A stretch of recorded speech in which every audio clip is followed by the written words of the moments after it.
반갑습니다. PS랩의 송의식입니다. 문제 해결 방법론들 중 퀵 방법론의 제1강 도입에 대해서 알아보겠습니다. 우선 본론에 들어가기에 앞서서요. 본 퀵 방법론 교육 과정이 어떻게 이루어지고 있는지 간략히 소개하도록 하겠습니다. 교육 대상자는 과제를 수행하는 리더 전체가 될 수 있고요. 또 여러 교육을 받으신 분들이라고 하더라도요. 본인 스스로가 문제 해결 역량을 높이고자 하는 그런 필요성을 갖는 실무자나 엔지니어, 연구원분들이 참여하시면 보다 양질의 고급적인 문제 해결 정보를 학습받을 수가 있습니다. 교육적인 특징은요. 자, 퀵 방법론 그러면 좀 선입관이 있습니다. 예를 들면 훈련이 덜 된 리더들이 아주 단순한 유형의 문제를 해결하는 데 적합한 방법론이다. 이렇게 생각하시는 분들이 있는데, 자, 그것은 좀 오해가 좀 상당히 있는 내용이고요. 우리가 그 문제 해결 방법론을 선택하는 기준은 문제 유형이 어떤 것이냐에 따라 결정됩니다. 그런데 우리 주변에서 일어나는 약 한 85에서 적게는 많게는 한 95%의 문제 유형들이요. 바로 이 퀵 방법론으로 전부 해결이 될 수 있어요.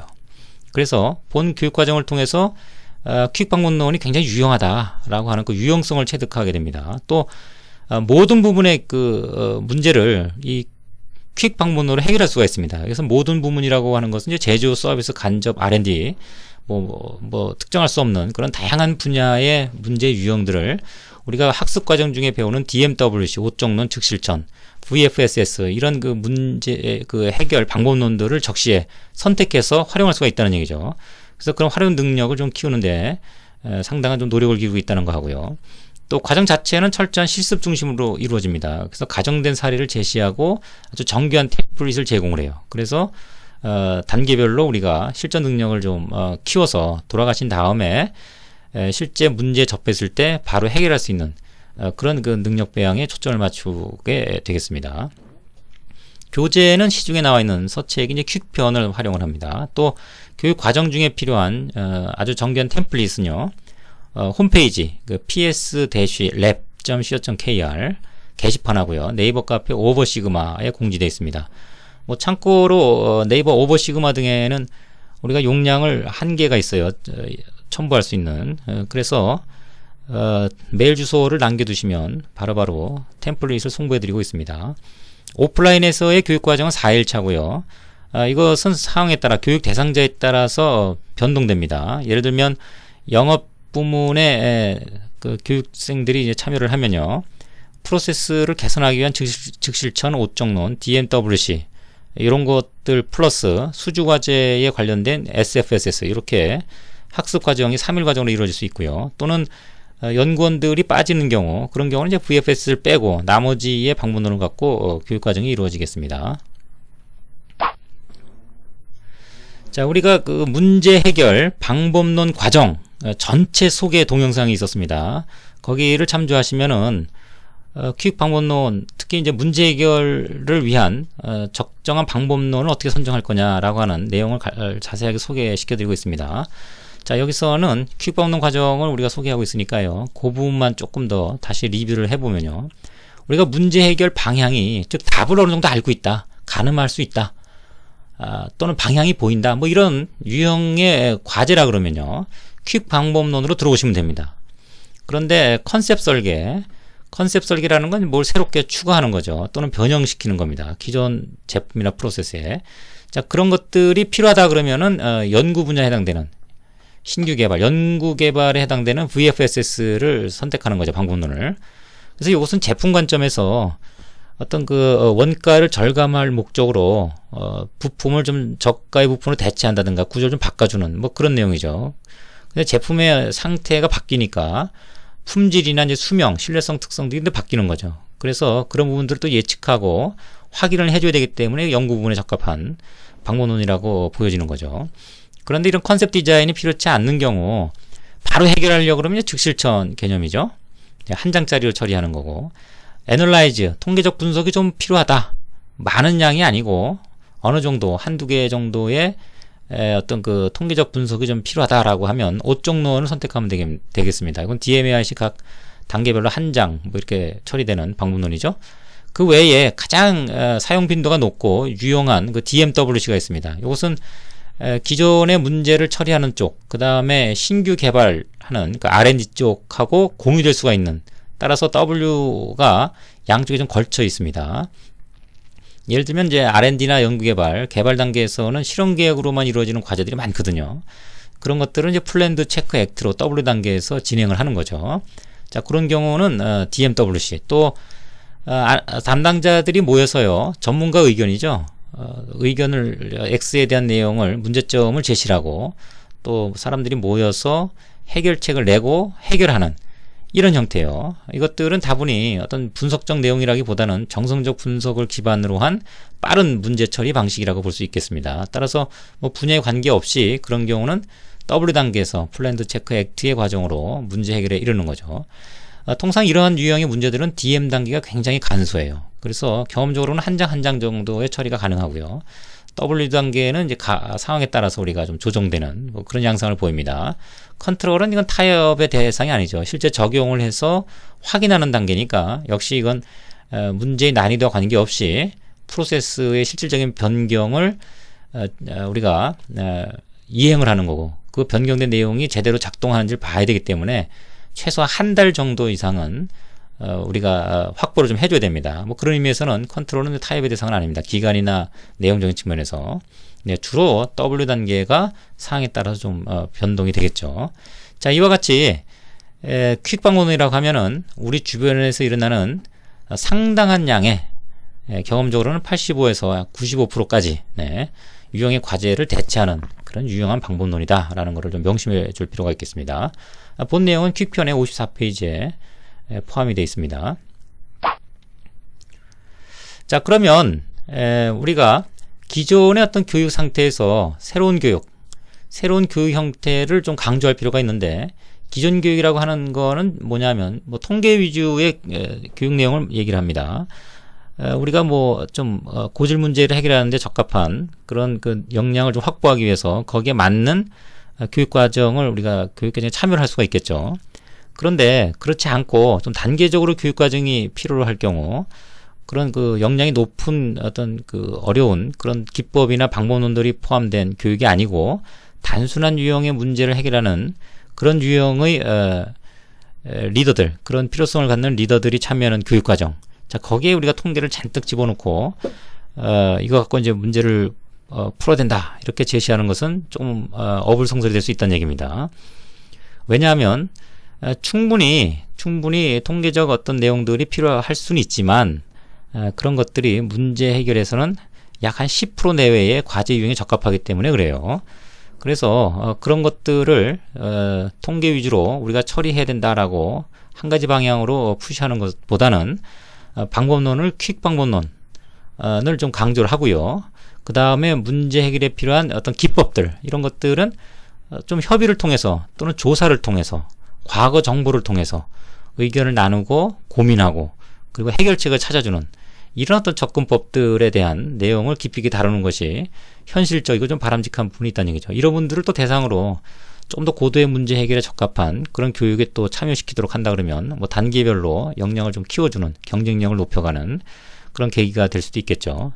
또 특히 이제 용어 정의가 필요합니다. 이것은 여러 유형의 과제에 이런 분들이 또 투입될 수가 있기 때문에 좀 커뮤니케이션을 좀 원활하게 하기 위해서는 용어가 좀 공통적으로 좀 통일이 될 수가 있어야 된다는 얘기죠. 그래서 우리가 다양하게 나오는 그런 기법이나 그 다음에 활동들과 관련된 용어들, 뭐 VOC, CCR, CTQ 뭐 이런 내용들이 있죠. 이런 용어에 대한 것은 좀 명확하게 우리가 교육에서 다뤄야 될 필요가 있다는 얘기죠. 자, 그렇게 보시면 되겠습니다. 자, 그랬을 경우에 좀 많은 변화가 사실은 생길 수가 있어요. 우리가 기존에는 이렇게 기승전결 형태로 해서 문제를 해결한단 말이죠. 뭐 이것은 변할 수 없는 상황이긴 합니다. 하지만 문제는 단계를 그 4개로 나눠놓고 이것을 이제 한 달씩 이렇게 처리하는 경향이 상당히 강하다 이거죠. 그래서 보통 평균적으로 한 4개월 정도 걸리는 이런 유형의 어떤 문제 해결 프로세스가 우리 주변에서 만연돼 있다는 얘기죠. 그런데 우리가 좀 바람직한 모습으로 과제를 수행하려고 한다 그러면 빨리 처리하자 이거죠. 보통 이제 DMWC 같은 경우는 1.5개월, 뭐 길게는 한 2개월 정도 소요될 수가 있습니다. 그러니까 좀 빨리 처리하고, 또는 5정론, 분석이 좀 필요하면 그런 유형의 어떤 방법론 갖고 빨리빨리 좀 처리하는 그런 접근이죠. 또 즉실천, 계속적으로 즉실천이 일어납니다. 그러니까 정해진 뭐 DMARC 일회성의 어떤 4개월 과정이라 그러면 그 안에 몇 번의 과정의 과제들을 돌릴 수가 있고, 과제를 우리가 마무리한다는 얘기는 효과를 볼 수 있다는 얘기죠. 그런 측면에서 좀 더 많은 효과를 볼 수 있다. 즉 과제 회전율을 상당히 높일 수가 있다. 뭐 이렇게 볼 수가 있다는 얘기죠. 이렇게 운영이 돼야 정상적으로 우리가 문제 해결을 제대로 하고 있다. 이렇게 볼 수 있다는 겁니다. 뭐 이렇게 했더니 또 어떤 분이 와서 질문을 하시더라고요. 이렇게 하면 이 과제 빨리 끝내면 또 과제를 해야 되는 거 아니냐. 그런 또 우리가 요구를 받을 수가 있지 않느냐. 뭐 이렇게 보시는데, 자, 그것은 정말 과제 수를 우리가 늘릴 것인지 아니면 성과를 높일 것인지에 대한 문제의 답이라고 볼 수도 있겠습니다. 그래서 만약 그렇게 운영되는 경향이 있다 그러면 좀 우리가 바람직한 모습으로 바꾸기 위한 노력을 해야 될 그 시점이 아닌가, 이렇게 볼 수도 있는 거죠. 그런 부분을 먼저 고쳐놓고 이런 체제를 좀 도입을 해야 될 겁니다. 성과, 효율과 효과에 초점을 맞추는 그런 접근법이라는 거, 뭐 별로 그렇게 어렵고 복잡한 그런 체계, 또 큰 변화라고 보기는 어렵죠. 하지만 실질적으로 성과적인 측면, 그 다음에 만족도에서 관점에서는 상당한 어떤 변화를 우리가 느낄 수가 있다는 겁니다. 네. 그래서 바람직한 그런 모습이 뭐냐? 기존에 이제 이런 그 고도의 고질적인 방법론을 가지고 모든 문제를 해결하려고 하는 이런 노력은 좀 곤란하다. 네, 왜냐하면 실질적으로 퀵 메소돌로지를 이용해서 처리할 수 있는 문제가 너무 많기 때문에 그렇습니다. 그런 유형들이 대부분이 많이 차지하고 있는 것이기 때문에 퀵 방법론으로 처리를 하고, 그 다음에 아주 분석적 심도가 많이 필요로 하는 아주 어려운 과제. 네, 원래 배경이 DMARC가 그런 유형의 과제가 적합한 방법론이라고 생각이 돼서 나온 거죠. 그러니까 그런 유형, 한 10%나 5% 그런 유형들은 이제 DMARC로 처리한다는 얘기죠. 그 다음에 연구개발이나 이런 쪽은 좀 특화된 방법론이라고 볼 수 있겠고요. SFSS, 수주과제, 이런 것들은 이제 특화된 방법론이라고 볼 수가 있겠죠. 이런 구조로 좀 바뀌어야 된다라는 겁니다. 그래서 이거는 이제 과제를 관리하는 그런 그 부서들, 이런 쪽에서도 정책적으로 하나를 우리가 고집하기보다는요, 유연성을 갖고 효율과 효과를 모두 잡을 수 있는 그런 체계를 우리가 유도할 수 있도록 노력하는 게 좋다고 볼 수 있겠습니다. 자, 그러면 그 가장 대표적인 거 DMWC 방법론, 우리가 방법론 그러면 추상적이죠. 네, 그를 우리가 구체화한 것이 로드맵입니다. 그래서 DMWC의 그 세부 로드맵 어떻게 돼 있는가? 자, 이것은 뭐 4개의 페이지로 돼 있고요. 그 다음에 10개의 스텝, 21개의 세부 로드맵 이렇게 구성되어 있습니다. 그래서 로드맵에 대한 뭐 상세한 설명은 제가 예지력을 키우는 것이 목적이다, 이렇게 설명을 드렸었어요. 우리 저 문제해결 방법론 DMARC 네, 강의를 여러분이 참조를 하시면요, 우리가 로드맵을 배우는 목적이, 궁극적인 목적은 예지력을 키우는 거다. 또 통계를 우리가 학습하는 궁극적인 목적은 변동을 이해하기 위한 거다. 뭐 이렇게 제가 두 줄로 요약을 하고 있습니다. 이 부분은 교재의 퀵편 교재의 개요 단계에서 설명을 좀 자세히 하고 있으니까요, 필요하신 분들은 그 내용을 미리 좀 학습을 해 보시기 바랍니다. 그래서 보통은 일반적으로 빠른 문제 해결 방법론은요, 이 매저 단계도 아주 단순합니다. 시스템적으로 현 수준이 관리되는 경우가 많아요. 그래서 현 프로세스 능력 평가를 간단하게 처리하는 경향이 좀 뚜렷합니다. 그래서 보통 경험적으로는 D단계, M단계를 한 장씩 처리하는 그런 사례가 거의 뭐 95% 이상 넘어가고요. 그래서 또 컨트롤은 이건 타협 대상이 아니죠. 프로세스나 제품이 바뀌면 우리가 한 달 이상은 좀 모니터링해서 문제가 없을 것이라는 확신을 좀 가져줘야 돼요. 단순한 변경이라고 하더라도.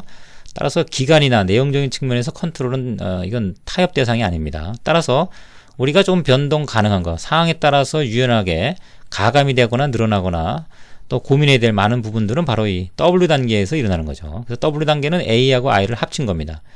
그래서 분석적인 내용들은 전문가들이 모여서 정성적 분석으로 대체가 되고, 물론 그에 따라서 개선 방향이 나올 테니까 해결적인 부분은 임프루브가 되겠죠. 그래서 이것이 융합돼서 처리되기 때문에 효율적인 측면에서 기존에 A하고 I가 나눠져 있는 것보다는 좀 뛰어나다. 그 다음에 좀 빨리 지나가니까 결론도 빨리 보니까 효과적인 측면에서도 우리가 의사결정하기가 굉장히 유리하겠죠. 그런데 이것도 역시 좀 단순한 유형의 세부 로드맵으로 구성되어 있지만요. 우리가 문제를 받았을 때 어느 부분에 좀 강조해서 이를 추진해야 될 것인가 라고 하는 측면을 빠르게 우리가 파악해야 될 필요가 있다는 얘기죠. 그것을 예지력이라고 했습니다.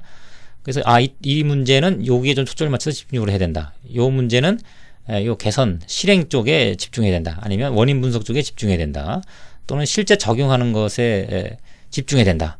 아니면 적용한 것을 우리가 모니터링하는 것에 집중해야 된다. 이런 식으로 아주 키포인트, 그 세부 로드맵이 존재할 수 있다는 얘기죠. 과제 유형별로. 그런 것들을 일을 하기 전에 파악해낼 수 있는 능력, 요걸 키우는 게 우리가 방법론 학습이라고 하는 것의 최종적인 목적이다. 그 다음에 여러분들이 가져야 될 기본적인 어떤 역량이다. 이렇게 볼 수가 있겠습니다. 또 그에 반해 통계는 값들이 변하는 것을 우리가 빨리 인지하는, 그러기 위해서 적합한 통계적 툴들을 빨리 들이댈 수 있는 이런 역량을 키우는 거죠. 그래서 통계 교육은 방법론 교육은 예지력을 키우는 거고, 통계 교육은 변동을 느끼는, 변동을 파악할 수 있는 능력을 배양하는 것. 자, 이렇게 정의할 수가 있겠습니다. 그래서 보통 DMWC는요, 우리가 TQC는 뭡니까? 우리 실무에서 동아리, 몇 명끼리, 부서내 사람들이 동아리를 형성을 시켜서요, 발생되는 사안들을 빨리빨리 처리하는 그런 어떤 접근법을 우리가 TQC라고 그러죠. 그것을 또 로드맵은 플랜드 체크 액트를 씁니다. 그런데 이런 전체적인 일의 활동 프로세스를 QC 스토리라고 그럽니다. 그래서 그 QC 스토리 내역을 가만히 따져보면요. 우리 DMAIC, DMWC하고 1:1 대응 관계가 완벽하게 정립이 됩니다. 약간의 순서상의 차이는 있습니다만, 네, 어떤 것이 편리하냐, 뭐 이런 차이겠죠. 이것도 하나의 메소돌로지고요. 이것도 메소돌로지입니다. 그래서 TQC적인 내용들을 우리가 W단계, 여기서 플랜드 체크 액트로 돌아가기 때문에 그대로 수용할 수가 있다. 그래서 조금 좀 포용력이 있는 어떤 로드맵이라고 볼 수 있겠습니다. 네. 또 VFSS는요, 기본적으로 이제 5페이즈입니다. 그 다음에 5개의 스텝이고 12개의 세부 로드맵으로 구성되어 있어요. 그래서 여기에 있는 요 과정은요, 1958년에 창립된 미국 VE 협회가 있어요. SAVE라고. SAVE는 SAVE, Society and American Value Engineering이라고 하는 단체인데요. 자, 여기에서 발표한 내용들이 있습니다. 뭐냐면 2007년도에 세이브 인터내셔널에서 이제 공개한 Value Methodology, Standard and Body of Knowledge라고 있어요. 본 내용은 교재 250페이지에 포함되어 있습니다. 이제 거기서 제시한 내용이 뭐냐면 Value Study Process Flow Diagram이 있습니다. 여기서 우리가 얘기하는 VE에서의 메소돌로지예요. 문제 해결 방법론입니다. 거기에 포함된 그런 단계들을 얘기를 해요. 그래서 이걸 가만히 따져보면 우리 DMAIC의 기본적인 체계에서 벗어날 수가 없다는 얘기죠. 다 설명할 수가 있습니다. 대응관계가 성립합니다. 왜냐하면 기승전결 형태를 역시 따르고 있기 때문에. 네, 그래서 그 내용을 로드맵과 대응시켜서 같이 표현을 해놓은 겁니다. 혼선이 없도록이요. 그래서 이 내용은 또 VFSS에서 별도로 또 다루도록 하겠습니다. 네. 끝으로 전체 그럼 퀵 메소돌로지 교육과정 인터넷 강의 어떻게 이루어지는지를 좀 간단히 목차를 설명드리면요. 우선 DMWC가 대표적인 것이기 때문에 그에 대한 설명을 먼저 드립니다. 그래서 개요, 그 다음에 DMWC 이렇게 단계별로 설명이 이루어지고요. 특히 D나 M 단계는 상당히 좀 단순하게 간단하게 이제 설명이 들어갑니다. 경험적으로 대부분의 과제가 2장으로 정리가 될 수 있기 때문에요. 페이퍼 워크 그런 부담도 상당히 좀 줄일 수 있고요. 또 실질적으로 시스템에서 나오는 현 수준 값들을 많이 활용하기 때문에 그 값 자체를 쓸 수가 있습니다. 시그마 수준으로 전환을 하지 않더라도 거기에 대한 부담도 상당히 좀 덜고요. 그래서 간단히 처리되는 경향이 있고요. 설명 자체도 많은 내용을 포함하고 있지 않습니다. 특히 이제 DMAIC 방법론 쪽에 가면 이런 부분도 좀 심도 있게 다루니까, 자, 필요하신 분들은 문제 해결 방법론 DMAIC의 5강부터 6강, 7강 네, 그 내용을 참조하시면 보다 많은 정보를 얻을 수가 있습니다. 그 다음에 이제 W 단계, 이것은 워크아웃과 워크샵 두 개 모두를 포괄하는 단계고요. 보통 일반적으로 워크아웃 그러면 또 18단계로 나눠서 굉장히 세분화되어 있는데, 자, 그거 자체가 또 복잡해요. 그럴 필요 없습니다. 그래서 플랜드 체크 액트로 간략하게 우리 그 TQCS는 문제 해결 로드맵이죠. 그래서 안 됐을 경우 사이클로 돌리는 이런 형태로 해서 또 문제 유형들이 많으면 이 안에서 플랜드 체크 액트를 반복해서 처리할 수가 있습니다. 여러 가지 장점이 있고요. 그에 대한 기존의 노하우는 우리가 또 체득하고 있기 때문에 공정 운영을 통해서요. 충분하게 대부분의 문제들은 이 W 단계에서 다 커버가 될 수 있습니다. 자, 컨트롤은 이거 타협 대상이 아니라 그랬습니다. 그래서 이것은 어떤 유형이 되든 프로세스를 바꾸는 과정이기 때문에 조금 더 진지하게 또 FM대로, 그리고 뭐 FM이라는 얘기 있죠? FM대로 처리될 문제가 있고요. 그래서 이것은 DMWC 단계의 내용을 참고하시면 뭐 그대로 내용이 동등하게 이루어진다고 볼 수 있겠습니다. 자, DMWC가 끝나면 이제 옷정론, 네, 이건 이제 한 장씩 DMAIC를 처리하는 내용인데요. 통상적으로 이제 애널라이즈가 대상에 따라서 조금 뭐 증가하거나 변동 사항이 있죠. 양이. 다른 것들은 뭐 크게 한 장씩 처리를 해도 무리가 없다고 보시면 되겠습니다. 자, 즉실처는 바로 처리하는 거, 한 장짜리로 처리한다. 뭐 이렇게 보시면 되겠네요. 이 내용에 대해서는 뭐 간단히 언급하고 넘어갈 계획입니다. VFSS는 좀 설명이 있을 수 있겠네요. 이건 R&D 쪽에 해당되고, 특히 이제 Value Engineering, SAVE라고 하는 그 단체에서 활용되는 내용, 그 다음에 거기에 이제 로드맵을 맞췄다 그랬죠. 그래서 그런 부분들을 가지고 전반적 설명을 이어나가는데, 빠른 방법론, 제품을 원가 절감을 위해서 빨리 처리하는 그런 방법론이라는 것만 명심을 해주시면 학습에 많은 도움을 받을 수 있을 겁니다. 네, 여기까지 문제 해결 방법론 퀵에 대해서 도입 단계를 설명을 드렸습니다. 이후에는요, DMWC, Define 단계를 들어가면서 거기에 플러스 이제 개요적인 설명까지 포함해서 설명을 진행해 나가도록 하겠습니다. 네, 감사합니다.